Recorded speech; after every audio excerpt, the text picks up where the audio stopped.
কিন্তু প্রিয় ভাই বোনেরা, আপনি যখন কোনো কাজ করেন, সেটি আপনার নিজের কাজ হোক, কৃষি কাজ হোক, সেটি যে কোনো কাজ হোক না কেন, সংসার কাজ হোক, একটা নিয়ম কারণ আছে না?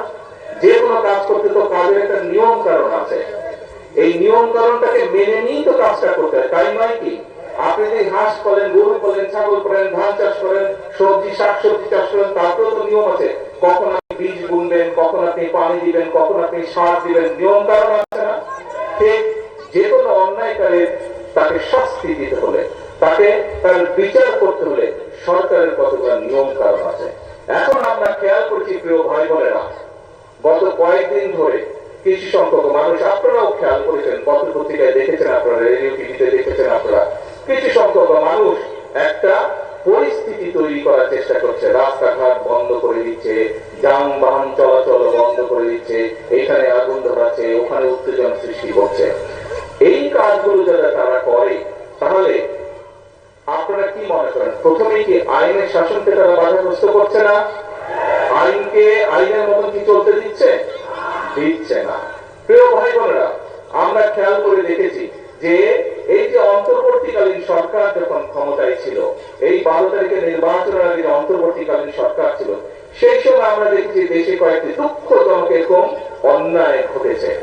সেই অন্যায় যখন ঘটেছে, আমি নিজে সেই সকল বাচ্চার মায়েদের সাথে কথা বলেছিলাম। আমাদের দলের আইনজীবী, আমাদের দলের চিকিৎসকরা গিয়ে সেই চিকিৎসা দিয়েছে, আইনজীবীরা গিয়ে সেই আইন সহায়তা করেছিল। কিন্তু তখন আজকে যেই সকল ব্যক্তিরা হইচই করছে, রাস্তা অবরোধ করছে, বড় বড় কথা হচ্ছে, সেদিন কিন্তু তাদেরকে আমরা মাঠে দেখিনি। সেদিন কিন্তু তাদেরকে আমরা দেখিনি যে তারা অবরোধ করেছে। তাহলে কি আমরা ধরে নেব আজকে যেহেতু জনগণকে 12 তারিখের নির্বাচনে বাংলাদেশের জনগণ যেহেতু বিএনপি কে ভোট দিয়ে সরকার গঠন করতে ক্ষমতা দিয়েছে, সেই জন্যই তাদের জ্বালা হচ্ছে, এবং এই জ্বালার কারণেই তারা এইসব কর্মকাণ্ড করছে। তাই তো আমরা ধরে নেব, তাই নয় কি? আপনারা চিন্তা করে দেখেন প্রিয় ভাই বোনেরা, যারা এই রকম পরিস্থিতি তৈরি করতে চেষ্টা করছে, তারা কিন্তু কৃষককে নিয়ে কোনো কথা বলে না। যারা একটা ঘোলাটে পরিস্থিতি তৈরি করতে চেষ্টা করছে, তারা দেশের মানুষের কর্মসংস্থান নিয়ে কোনো কথা বলে না।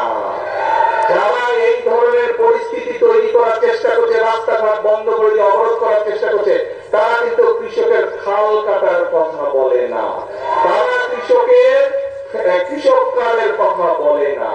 যারা এই ধরনের অরাজক পরিস্থিতির সৃষ্টি করার চেষ্টা করছে, তারা কিন্তু ছোট ছোট গ্রামের মাসুম বাচ্চারা কিভাবে স্কুলে খালি পায়ে যায় সেই দিকে তাদের খেয়াল নাই, তাদেরকে নতুন পোশাক দেওয়ার কথা বলে না।